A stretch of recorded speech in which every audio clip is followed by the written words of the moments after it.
오늘부터 우리는 욥에 대해서 같이 나누려고 합니다. 근데 제가 욥기를 준비하면서 개인적으로 충격을 받았던 것이 하나 있는데, 제가 지금까지 목회를 한 횟수가 보니까 대충 22년 되는 것 같아요. 근데 22년 동안 꼬박꼬박 매주 한 번씩은 설교를 했었습니다. 그리고 담임 목사가 되고 나서부터는 한 10년 동안은 매주 한 5번에서 6번 정도 설교를 해왔는데요. 설교를 굉장히 많이 했다는 거겠죠. 근데 설교를 그동안 그렇게 오랫동안 했는데 욥기를 가지고 설교를 해본 적이 없어요. 제가 욥기를 준비하면서 그것을 발견했습니다.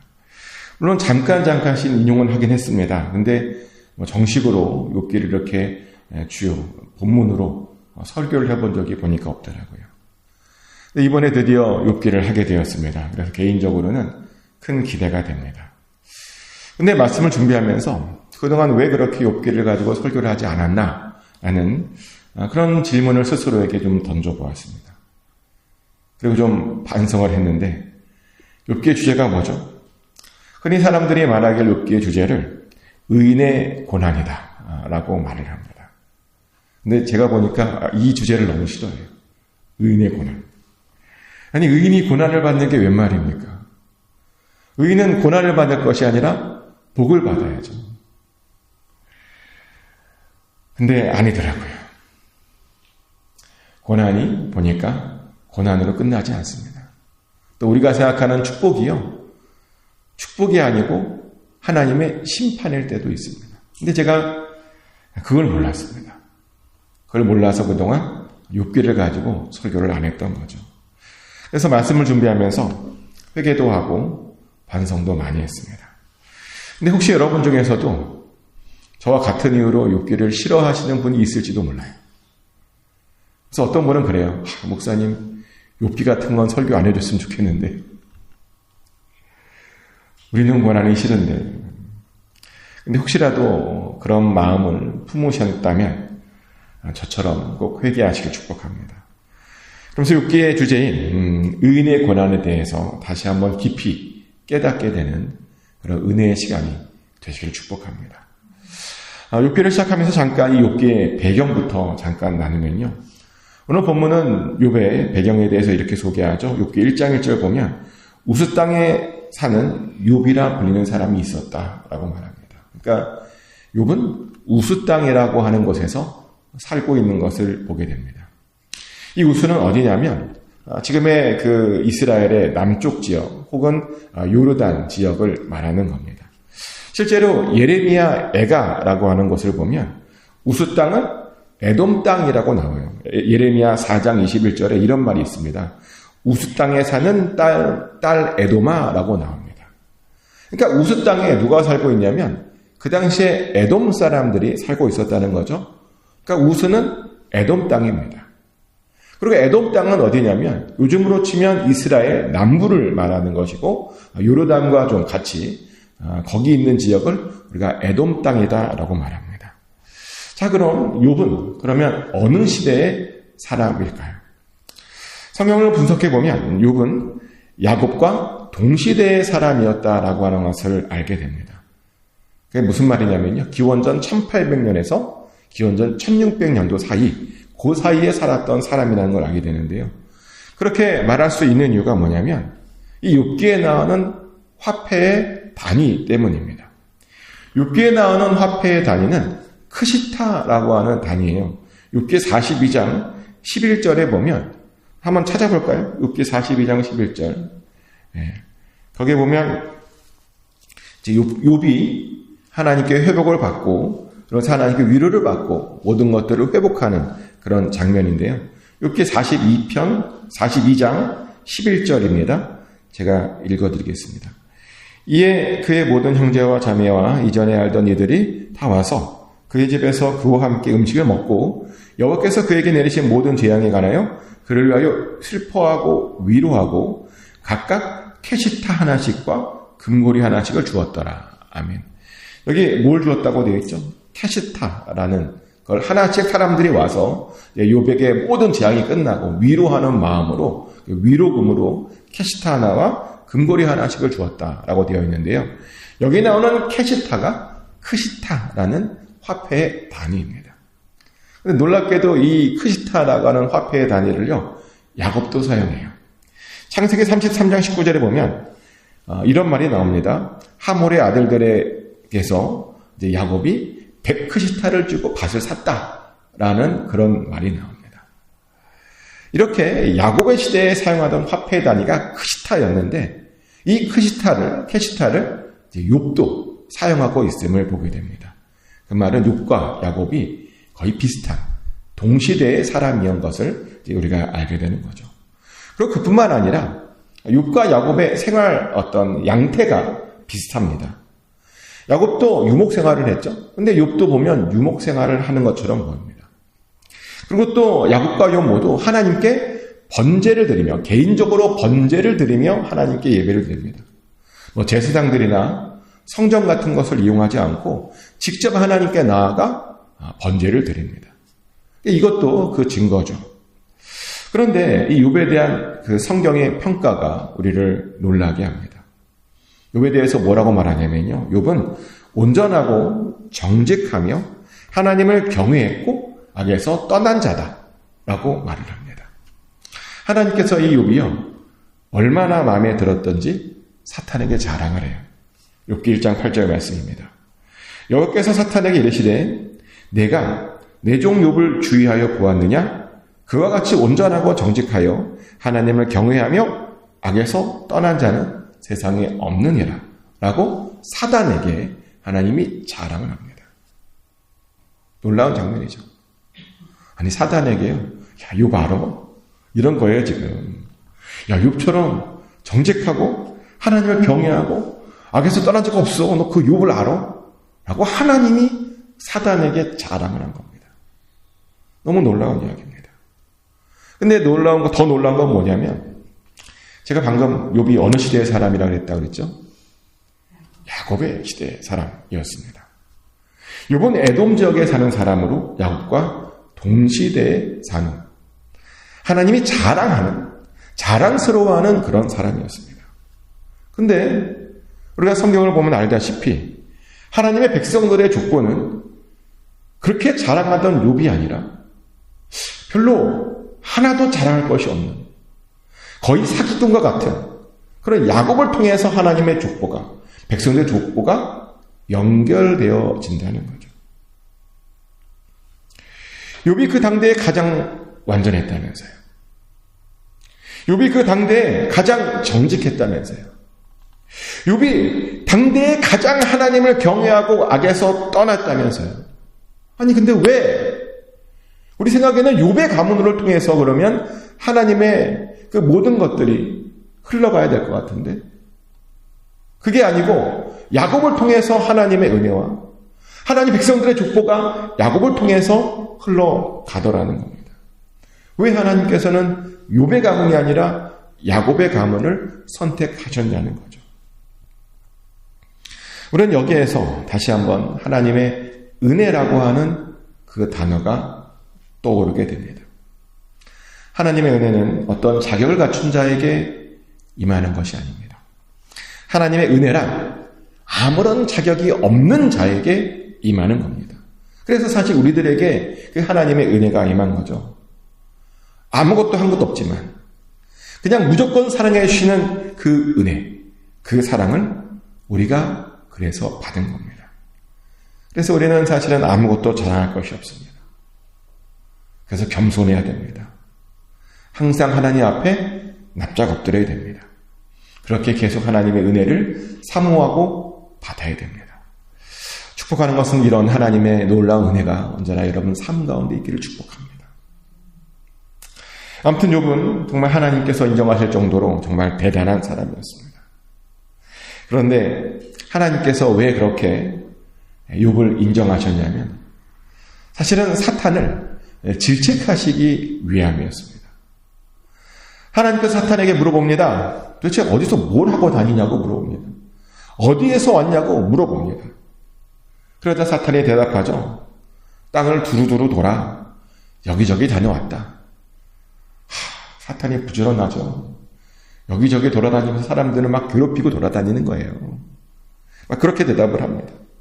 그랬더니 하나님이 두루두루 사단이 그렇게 했다니까 하나님이 물어봐요. 야, 그러면 땅에서 그렇게 가장 의인인 그 욥을 네가 봤느냐라고 물어봅니다.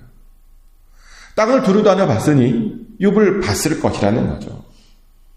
근데 사탄이 그 이야기를 듣고 욥을 알고 있다고 말하고 하나님께 질문을 합니다. 욥이 그렇게 하나님께 잘하는 데에는 이유가 있다고. 하나님께서 그에게 복을 주셨기 때문에 욥이 잘한 것 아니냐고. 하나님께서 그의 소유물에 울타리를 쳐주셨기 때문에 그렇게 욥이 잘하게 되는 것 아니냐고 말합니다. 만약에 욥의 소유물을 다 빼앗으면 그 울타리를 걷어내면 욥이 과연 그렇게 잘하겠냐고 그렇게 사단이 하나님께 반문을 합니다.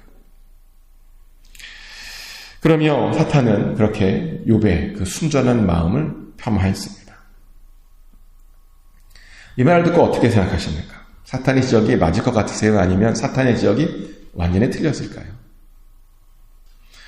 저는 욥에게는 틀릴 수 있지만 일반 사람들에게는 어쩌면 맞을 수도 있다라고 생각을 합니다. 사실 제가 봐도 대부분의 우리들은 딱 그 수준이에요. 복을 걷어내면 하나님을 욕하는 수준. 많은 사람들이 의외로 복 때문에 하나님을 찾습니다. 그래서 자기의 삶이 어렵고 힘들면 하나님을 부인합니다. 고난이 찾아오면 하나님을 욕하고 떠나갑니다. 은혜 안 그럴 것 같죠? 정말 모를 일입니다. 사탄이요. 그런 말을 한 겁니다. 근데 여기서 놀라운 것은 뭐냐면 하나님은 욥을 끝까지 믿어 주었다는 거죠. 욥이 그 재산을 다 날려도 절대로 자신에게 욕하지 않을 것이다 라고 그렇게 믿어 주었습니다. 그래서 사탄에게요. 한번 욥을 시험해 봐라 라고 욥을 사탄에게 줍니다. 소유물을 다 빼앗아 보라는 겁니다. 그러면서 조건을 하나 내걸죠. 소유물만 건드리고 절대로 그의 몸은 건드리지 말아라 라고 하나님께 그 몸에 대한 울타리는 또 쳐줍니다. 그래서 그 즉시 사탄이 가서 이제 드디어 욥의 소유물을 건드리게 되죠. 마침 욥의 자녀들이 마다들의 집에서 모여 있답니다. 그런데 그 순간 사단의 재앙이 임했습니다.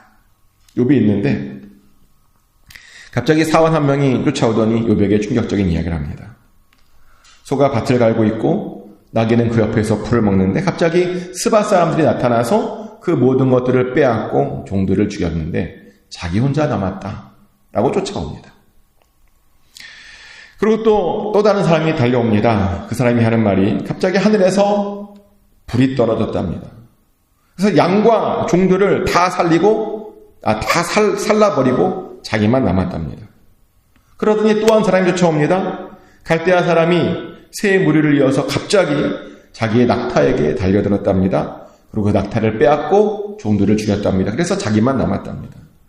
근데 또 다른 사람이 또 달려옵니다. 이번에는 정말 충격적인 소식이었는데요. 욥의 자녀들이 맏형의 집에서 음식과 포도주를 나누어 먹고 있는데 갑자기 거친 들에서 큰 바람이 불더니 내 모퉁이를 쳤대요. 그 집이 무너졌답니다. 그래서 그 자녀들이 다 죽어버렸답니다. 알고 보니까 이 소유물 중에 자녀까지 있어요. 자녀가 소유물이 아니었다면 이때 안 죽었을 텐데 이 소유물 중에 자녀까지 다 포함되어 있었습니다. 욥이 얼마나 허망했을까요? 얼마나 슬프고 얼마나 화가 났을까요? 저는 자식이 죽는 것이 이 세상에서 가장 큰 슬픔이 아닐까라는 생각을 합니다.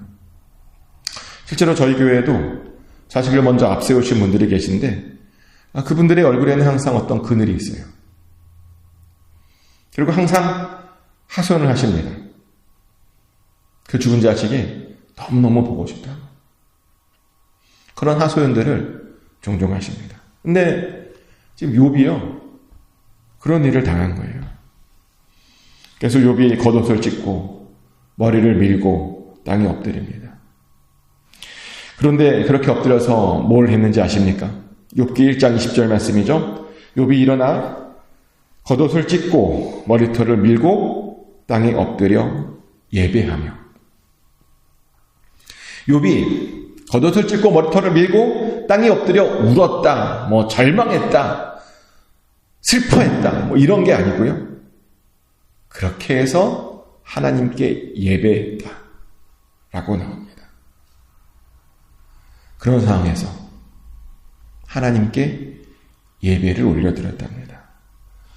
그러면 고백하기를 알몸으로 나왔으니 알몸으로 돌아가는 것이 맞다라고 말합니다. 주신이도 하나님이시고 거두신이도 하나님이시라고 말합니다.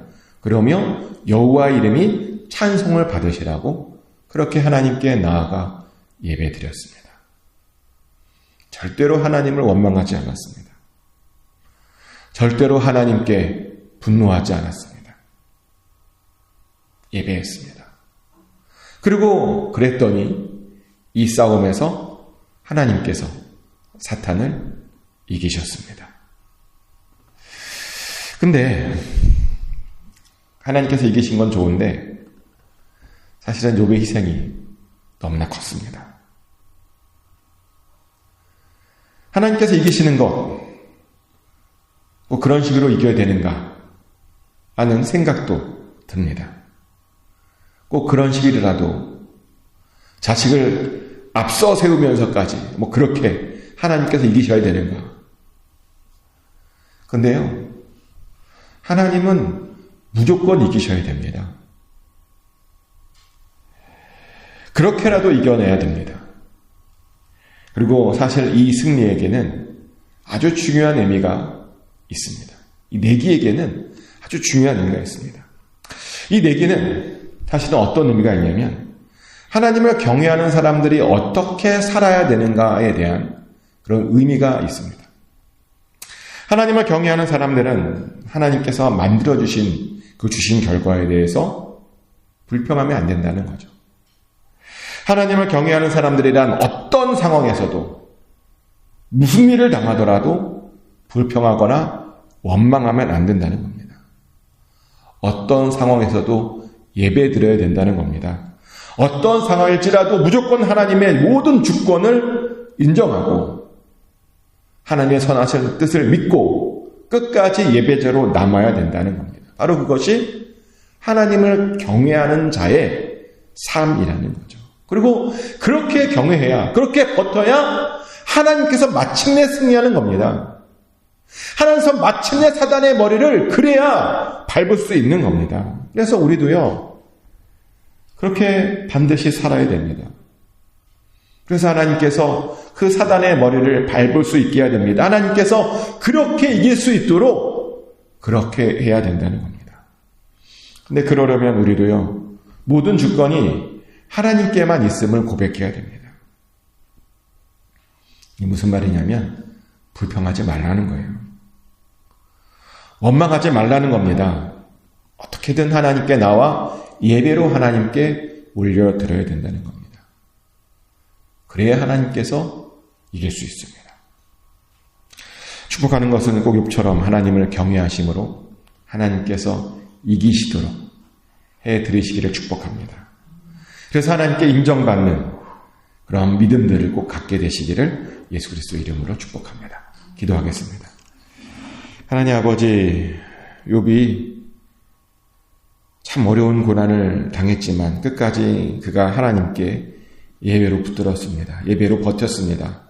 그래서 마침내 하나님께서 승리하게 해드렸습니다. 하나님, 우리도 그럴 수 있기 원합니다. 우리 주변에 일어나는 일들 하나님께서 지금도 다스리고 계시고 지금도 선으로 이끌고 계시는 줄 다시 한번 고백합니다. 하나님 맡겨드립니다. 하나님의 뜻대로 이루시옵소서. 우리의 뜻이 아니라 하나님의 뜻대로 이루시고 하나님께서만 홀로 영광 받아 주시옵소서. 그래서 하나님께서 반드시 승리하게 하여 주시옵소서. 하나님의 승리의 도구로 우리도 또한 이렇게 쓰임받게 하여 주시옵소서.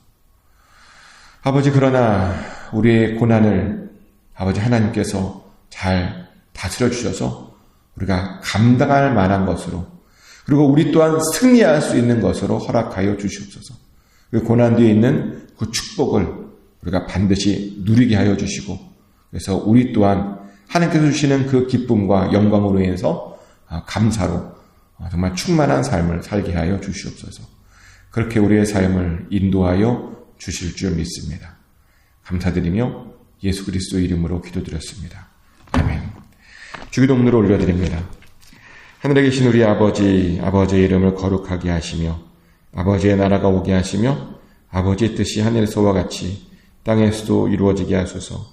오늘 우리에게 일용할 양식을 주시고 우리가 우리에게 잘못한 사람을 용서해 준 것 같이 우리 죄를 용서하여 주시고 우리를 시험에 빠지지 않게 하시고 악에서 구하소서. 나라와 권능과 영광이 영원히 아버지의 것입니다.